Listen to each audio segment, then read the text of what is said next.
How to view TikTok watch history.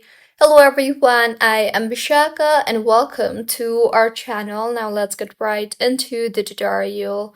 Firstly, go ahead and open the TikTok application on your device and make sure you are signed in.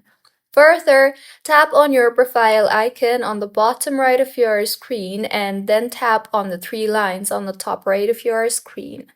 Here you will see the option for settings and privacy. Tap on that and then you will see the option for activity center.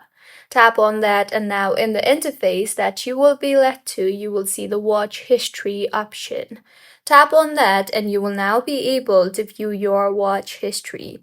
You can also tap on the filter by date option and select the particular watch history that you want and then tap on the apply button you see there. You can also tap on the select button on the top right of your screen and then select the history that you want, or you can also tap on the select all watch history option at the bottom and then tap on the delete option you see there if you want to delete your watch history.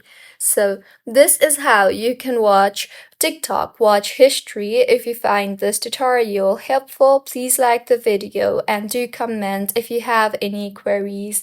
Also, do subscribe to our channel for more helpful tutorials like this. See you on the next one.